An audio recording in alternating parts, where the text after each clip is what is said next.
ನೋಡ್ರಿ ಎಷ್ಟು ಸಖತ್ತಾಗಿ ಬಂದಿದೆ ಅಂತ ಜಾಮೂನು. ಬಾಯಲ್ಲಿಟ್ಟರೆ ಹಾಗೆ ಕರಗ್ತವ್ರಿ, ಆ ಥರ ಆಗಿದೆ ಜಾಮೂನು. ಯಾವ ಥರ ಇದನ್ನು ಮಾಡೋದು ಅಂತ ನಿಮಗೆ ತೋರಿಸ್ಕೊಡ್ತೀನಿ ಬನ್ನಿ. ಹಾಯ್ ಎಲ್ಲರಿಗೂ ನಮಸ್ಕಾರ. ಹೇಗಿದ್ದೀರಿ? ಚೆನ್ನಾಗಿದ್ದೀರಾ? ನಾನು ಕೂಡ ಚೆನ್ನಾಗಿದ್ದೀನಿ, ನೀವು ಕೂಡ ಚೆನ್ನಾಗಿದ್ದೀರಾ ಅಂತ ತಿಳ್ಕೊಂಡಿದ್ದೀನಿ. Welcome to my Banashankari all in one ಚಾನಲ್ಗೆ. ಫ್ರೆಂಡ್ಸ್, ಇವತ್ತು ನಾನು ನಿಮಗೆ ಜಾಮೂನು ಇದು ಯಾವ ಥರ ಮಾಡೋದು ಅಂತ ತೋರಿಸ್ತಾ ಇದ್ದೀನಿ. ಫ್ರೆಂಡ್ಸ್, ಇಲ್ಲಿ ನೋಡಿ ಒಂದು ಹೇಳ್ತೀನಿ. ನಾನಿಲ್ಲಿ ಜಾಮೂನು ಹಿಟ್ಟಿಗೆ ಒಂದು ಬ್ರೆಡ್ಡು ಮತ್ತು ಒಂದು ಸ್ವಲ್ಪ ಹಾಲು ಹಾಕಿ ಕಲಿಸ್ತಾ ಇದ್ದೀನಿ. ಅದಕ್ಕೆ ಈ ಥರ ಜಾಮೂನು ಆಗಿದ್ದಾವೆ ನೋಡಿರಿ. ಬರೀ ಹಿಟ್ಟಲ್ಲಿ ಅಷ್ಟೇ ಜಾಮೂನು ನಾವು ಮಾಡ್ತೀವಿ, ಆದರೆ ಸ್ವಲ್ಪ ಬ್ರೆಡ್ಡು ಒಂದು ಸ್ವಲ್ಪ ಹಾಲು ಹಾಕಿ ಕಲಿಸಿದರೆ ನೀವು ಎಷ್ಟು ಚೆನ್ನಾಗಿ ಆಗ್ತಾವೆ ಅಂತ ನೋಡಿದ್ರಲ್ಲ ನೀವು ಫಸ್ಟ್ಗೆ ನಾನು ಯಾವ ಥರ ಮಾಡಿದ್ದೀನಿ. ಒಂದೇ ಒಂದು ಬ್ರೆಡ್ ತೊಗೊಂಡಿದ್ದೀನಿ ಮತ್ತು ಒಂದು MTR ಜಾಮೂನು ಪಾಕೆಟ್ ತೊಗೊಂಡಿದ್ದೀನಿ. MTR ಜಾಮೂನು ಪಾಕೆಟ್ ಅಂದರೆ ಇದು ಮೀಡಿಯಮ್ ಇರುತ್ತಲ್ಲ, ಅದನ್ನು ತೊಗೊಂಡಿದ್ದೀನಿ ನಾನು. ಈ ಕಡೆ ತೀರಾ ಸಣ್ಣದಲ್ಲ, ಈ ಕಡೆ ದೊಡ್ಡದಲ್ಲ, 80 ರುಪೀಸಿನ ಇರುತ್ತೆ ನೋಡಿ ಫ್ರೆಂಡ್ಸ್, ಅದನ್ನು ತೊಗೊಂಡಿದ್ದೀನಿ. MTRದ್ದು ಒಂದು MTR ಜಾಮೂನು ಪಾಕಿಟು ಮತ್ತು ಸ್ವಲ್ಪ ಹಸಿ ಹಾಲು ತೊಗೊಳ್ಳಿ, ಕಾಯಿಸಿರೋ ಹಾಲು ತೊಗೋಬೇಡಿ, ಹಸಿ ಹಾಲನ್ನು ಹಾಕಬೇಕು. ಮತ್ತು ಒಂದು ಬ್ರೆಡ್ಡು. ಇಷ್ಟೇ ನೋಡಿ ಇದಕ್ಕೆ ನಾನು ಹಾಕಿರೋದು. ಎಷ್ಟು ಚೆನ್ನಾಗಿ ಬರ್ತವೆ ಅಂತೀರಾ ಫ್ರೆಂಡ್ಸ್. ರಸಗುಲ್ಲ ಟೈಪ್ ಆಗುತ್ತೆ ಜಾಮೂನು. ನೀವು ಒಂದೇ ಒಂದು ಸಲ ಟ್ರೈ ಮಾಡಿ. ನಿಮಗೆ ಹೋದ್ಸಲ ತೋರಿಸಿದ್ದೆ, ಬಟ್ ಹಾಗೆ ಬ್ರೆಡ್ ಜಾಮೂನು ತೋರಿಸಿದ್ದೀನಿ, ಬಟ್ ಈ ಥರ ಮಾಡೋದು ತೋರಿಸಿರಲಿಲ್ಲ. ನೋಡಿ ನಿಮಗೆ ಎಷ್ಟು ಸಖತ್ತಾಗಿ ಬರುತ್ತೆ ಅಂತ ನಿಮಗೆ ಲಾಸ್ಟಲ್ಲಿ ನೀವೇ ನೋಡಿದ್ದೀರಾ, ಫಸ್ಟಲ್ಲಿ ನೋಡಿದ್ದೀರಾ. ಬನ್ನಿ, ಮತ್ತು ಇವಾಗ ಈ ಒಂದು ಬ್ರೆಡ್ ತೊಗೊಂಡಿದ್ದಲ್ಲ ಫ್ರೆಂಡ್ಸ್, ಇದಕ್ಕೆ ಮೊದಲೇ ನೀವು ಸಕ್ಕರೆನ ಒಂದು ಅರ್ಧ ಗಂಟೆ ನೆನೆ ಇಟ್ಬಿಡಿ.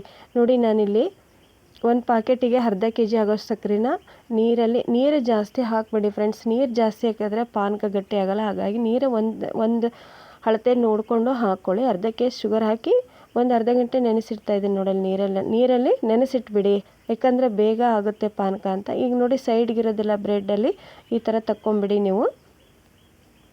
ಸಾಕು ಫ್ರೆಂಡ್ಸ್, ಒಂದೇ ಒಂದು ಆದರೆ ಸಾಕು ಬ್ರೆಡ್ಡು. ಇದನ್ನೇ ನೀವು ಮಿಕ್ಸಿ ಮಾಡೋ ಅವಶ್ಯಕತೆನೇ ಇಲ್ಲ. ಹಾಗೆ ಕೈಯಿಂದನೇ ಪುಡಿ ಮಾಡ್ಕೋಬೇಕು. ಪುಡಿ ಮಾಡಿಕೊಂಡು ಆ ಹಿಟ್ಟಲ್ಲೇ ಇದನ್ನು ಹಾಕಿಬಿಟ್ಟು ಕಲಿಸ್ಬೇಕು ಅಷ್ಟೇ. ನೋಡಿ ಫ್ರೆಂಡ್ಸ್, ನೋಡೋಣ ಅಂತ ನಾನು ಎರಡು ಮೂರು ಸಲ ಟ್ರೈ ಮಾಡಿದ್ದೀನಿ, ತುಂಬ ಚೆನ್ನಾಗಿ ಬಂದಿದ್ದಾವೆ. ಇವಾಗ ನೋಡಿದ್ರಲ್ಲ ನೀವು. ವಿಡಿಯೋ ಸ್ಕಿಪ್ ಮಾಡಿದೆ ನೋಡಿರಿ, ಎಲ್ಲರಿಗೂ ಅರ್ಥ ಆಗತ್ತೆ. ವಿಡಿಯೋ ಸ್ಕಿಪ್ ಮಾಡಿದ್ರೆ ಏನೂ ವಿಡಿಯೋದಾಗ ಅರ್ಥ ಆಗಲ್ಲ. ಈ ಥರ ಪುಡಿ ಮಾಡಿ ಇಟ್ಕೊಳ್ಳಿ. ಈ ಥರ ಪುಡಿ ಆಗುತ್ತೆ, ಅದು ಮಿಕ್ಸಿ ಮಾಡೋ ಅವಶ್ಯಕತೆನೇ ಇಲ್ಲ. ಯಾಕಂದರೆ ನೋಡಿ ಬ್ರೆಡ್ ರೋಸ್ಟ್ ಇರುತ್ತಲ್ವ, ಹಾಗಾಗಿ ಈ ಥರ ಪುಡಿ ಮಾಡಿ ಇಟ್ಕೊಳ್ಳಿ. ನೀಟಾಗಿ ಪುಡಿ ಮಾಡಿ ಇಟ್ಕೊಳ್ಳಿ. ಇನ್ನೊಂದು ಹೇಳ್ತೀನಿ, ಕಾಸಿರೋ ಹಾಲಲ್ಲಿ ಮಾತ್ರ ಹಾಕಬೇಡಿ, ಹಸಿ ಹಾಲೇ ಹಾಕಿ. ಇಲ್ಲಿ ನೋಡಿ ನಾನು ಹಿಟ್ಟಿಗೆ ಬ್ರೆಡ್ ಹಾಕ್ತಾಯಿದ್ದೀನಿ. ನೋಡಿ ಒಂದು ಪ್ಯಾಕೆಟ್ ತೊಗೊಂಡಿದ್ದೀನಿ ನಾನು, 80 ರುಪೀಸಿಂದು ಒಂದು ಜಾಮೂನು ಪ್ಯಾಕೆಟ್ ತೊಗೊಂಡಿದ್ದೀನಿ ನೋಡಿ. ಈಗ ಇದಕ್ಕೆ ಒಂದು ಬ್ರೆಡ್ಡು, ನೀವು ಇದ್ರ ಡಬಲ್ ಹಾಕ್ಕೊಳ್ಳೋದಿದ್ರೆ ಇನ್ನೊಂದು ಬ್ರೆಡ್ ಹಾಕ್ಕೊಳ್ಳಿ. ನೋಡಿ ಇವಾಗ ನಾನು ಒಂದಷ್ಟೇ ಬ್ರೆಡ್ ಹಾಕಿ ತೋರಿಸ್ತಾ ಇದ್ದೀನಿ. ಒಂದು ಹಾಕಿದರೂ ಪರವಾಗಿಲ್ಲ, ನೀವು ಬೇಕಂದರೆ ಎರಡಾದರೂ ಹಾಕ್ಕೊಳ್ಳಿ, ಜಾಸ್ತಿ ಮಾಡೋದಿದ್ರೆ. ಇದನ್ನು ಹಾಲಲ್ಲೇ ಕಲಿಸ್ಕೋಬೇಕು, ನೀರು ಹಾಕೋ ಆಗಿಲ್ಲ ನೋಡಿ ಫ್ರೆಂಡ್ಸ್. ಇದು ಒಂಥರ ಹಿಟ್ಟು ಏನು ಅಂತೀರಾ, ಜಾಮೂನು ಹಿಟ್ಟು ತುಂಬ ಸ್ಮೂತ್ ಇರುತ್ತೆ, ಭಾಳ ನಾದೋ ಆಗಿಲ್ಲ. ಇದನ್ನು ಹಾಗೆ ಸ್ಮೂತಾಗೆ ನಾವು ಕಲಿಸ್ಬೇಕು. ತುಂಬ ಅಂದರೆ ತುಂಬ ಸ್ಮೂತ್ ಇರುತ್ತೆ ಜಾಮೂನು ಹಿಟ್ಟಿದು. ಅದಕ್ಕೆ ಹೇಳ್ತಾ ಎಣ್ಣೆ ಅದನ್ನು ಏನು ಹಾಕೋ ಹಾಗೆ ಇಲ್ಲ. ಹಾಗೆ ಈ ಥರ ಕಲಸಿ ಡೈರೆಕ್ಟಾಗಿ ನೀವು ಸಿಂಪಲ್ ಫ್ರೆಂಡ್ಸ್, ಇದು ತುಂಬ ಸಿಂಪಲ್ಲಾಗೆ ನಾವು ಮಾಡ್ಕೋಬೋದು ಅಂತ ತೋರಿಸ್ತಾ ಇದ್ದೀನಿ. ಇದನ್ನು ಯಾವ ಥರನೂ ಅಂತಲೂ ನಿಮಗೆ ಹೇಳಿದೆ ನಾನು ಫ್ರೆಂಡ್ಸ್. ನಾನು 2-3 ಸಲ ಟ್ರೈ ಮಾಡಿದ್ದೀನಿ, ಏನು ಸಖತ್ತು ಗೊತ್ತಾ. ಆಮೇಲೆ ನೀವು ಸಣ್ಣ ಜಾಮೂನು ಮಾಡಿ ಅದರೊಳಗೆ ಹಾಕಿದರೆ ನೋಡಿ ನೀವೇ ಹೇಳ್ತೀರ ಎಷ್ಟು ದೊಡ್ಡದಾಗಿರುತ್ತೆ ಜಾಮೂನು ಅಂತ. ನೋಡಿ ಈ ಥರ ನೀಟಾಗಿ ಹದವಾಗಿ ಕಲಸಿ ಇಟ್ಕೊಂಡ್ಬಿಡ್ಬೇಕು ನೀವು. ನೋಡಿರಿ, ನೀವು ವಿಡಿಯೋ ಸ್ಕಿಪ್ ಮಾಡ್ದಂಗೆ ನೋಡಿದರೆ ಎಲ್ಲ ಅರ್ಥಕತಿ. ವಿಡಿಯೋ ಯಾರು ಸ್ಕಿಪ್ ಮಾಡಬೇಡ್ರಿ ಪ್ಲೀಸ್ ರೀ. ಇದಕ್ಕೆ ಎಣ್ಣೆ ಏನು ಹಚ್ಚೋ ಆಗಿಲ್ಲ, ಹಾಗೆ ಇಟ್ಬಿಡಿ ಸ್ವಲ್ಪ ಹೊತ್ತು. ನೋಡಿ ಈ ಕಡೆ ಸಕ್ಕರೆ ಪಾನಕ ಮಾಡೋಕ್ಕೆ ಸಕ್ಕರೆನೂ ಇಟ್ಟಿದ್ದೆ, ಈ ಕಡೆ ಎಣ್ಣೆನೂ ಕಾಯಕ್ಕೆ ಇಟ್ಟಿದ್ದೆ. ನೋಡಿ ಸುಡೋ ಪಾನಕಕ್ಕೇ ನೀವು ಕರೆದ ಕುಟ್ಲೇನೆ ಹಾಕಿಬಿಡಬೇಕು, ಆರೋ ತನಕ ಬಿಡಬೇಡಿ ಪಾನಕನ. ಸುಡೋ ಪಾನಕ ಇರುವಾಗಲೇ ನೀವು ಜಾಮೂನು ಹಾಕಬೇಕು.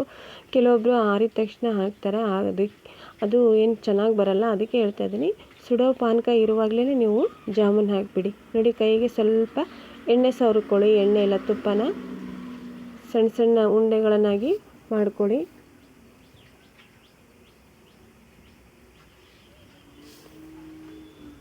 ನೋಡಿ ನೀವು ಎಷ್ಟು ಸಣ್ಣದು ಮಾಡ್ಕೊಂಡಿರ್ತಿಲ್ಲ ಅಷ್ಟು ದೊಡ್ಡದಾಗಿರುತ್ತೆ. ನೀವು ಅಷ್ಟು ಚೆನ್ನಾಗಿ ಬರುತ್ತೆ ಇದು ಜಾಮೂನು ಮಾತ್ರ ಸಖತ್ತಾಗೆ. ನೋಡಿ ಈ ಥರ ನಾನು ಸಣ್ಣದೇ ಮಾಡಿ ಇಟ್ಕೋತಾ ಇದ್ದೀನಿ. ನೋಡಿ ಇಷ್ಟೇ ಸೈಜ್ ಮಾಡ್ಕೊತಾ ಇದ್ದೀನಿ ನೋಡಿ ನಾನು. ಪಾನಕಕ್ಕೆ ಹಾಕಿದ ತಕ್ಷಣವೇ ಒಂದು ಅರ್ಧ ಗಂಟೆ ಬಿಟ್ಟು ನೋಡಿ ನೀವು ಎಷ್ಟು ದೊಡ್ಡದಾಗಿರುತ್ತೆ ಜಾಮೂನುಗಳು ಅಂತ. ನೋಡಿ ಉಂಡೆನ ನೀವು ನೀಟಾಗಿ ಮಾಡ್ಕೋಬೇಕು. ನೋಡಿ ಉಂಡೆಗಳು ಶೇಪು ಚೆನ್ನಾಗಿರಬೇಕು. ನೋಡಿ ನೀವು ಏನಾದರೂ ಎಣ್ಣೆಗೆ ಹಾಕಿದ ತಕ್ಷಣ ಹೊಡಿಬಾರ್ದು, ಅದಕ್ಕೆ ಹೇಳ್ತಾ ಇದ್ದೀನಿ. ನೀಟಾಗಿ ಉಂಡೆ ಮಾಡ್ಕೋಬೇಕು. ಜಾಮೂನ್ ನಾವು ಯಾವ ಥರ ಶೇಪಲ್ಲಿ ಮಾಡ್ಕೋತೀವಲ್ಲ ಅಷ್ಟು ಜಾಮೂನು ಚೆನ್ನಾಗಿ ಬರ್ತವೆ.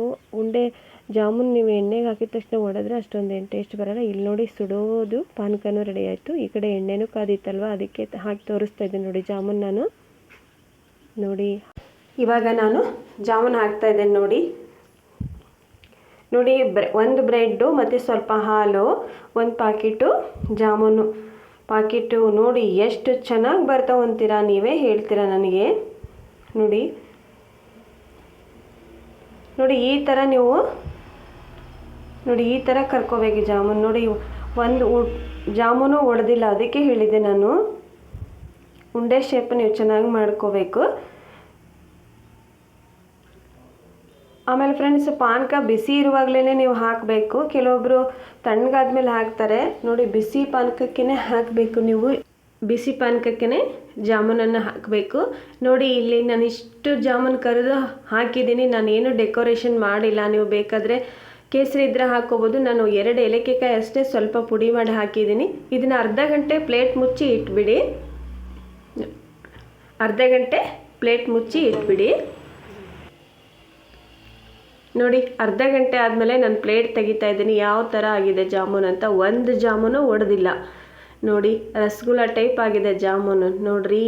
ನೋಡಿದ್ರೆ ಬಾಯಾಗ ನೀರು ಬರುತ್ತಲ್ವ ಫ್ರೆಂಡ್ಸ್. ಒಂದು ಸಲ ಟ್ರೈ ಮಾಡಿರಿ ಅಂತ ಹೇಳ್ತೀನಿ. ತುಂಬ ಸಖತ್ತಾಗೆ ಬರ್ತವೆ. ರಸಗುಲ್ಲ ಆದಾಗ ಆಗುತ್ತೆ. ನೀವೇ ಹೇಳ್ತೀರಾ ಹೌದು ಸಿಸ್ಟರ್ ಚೆನ್ನಾಗಾಗಿದ್ವು ಅಂತ. ನೋಡಿ ಟ್ರೈ ಮಾಡಿ ಆಮೇಲೆ ನನಗೆ ಕಮೆಂಟ್ ಹಾಕಿ. ಮತ್ತು ಈ ವಿಡಿಯೋ ಇಷ್ಟ ಆದರೆ ಲೈಕ್ ಮಾಡೋದನ್ನು ಮರಿಬೇಡಿ. ಎಲ್ಲರಿಗೂ ಧನ್ಯವಾದಗಳು.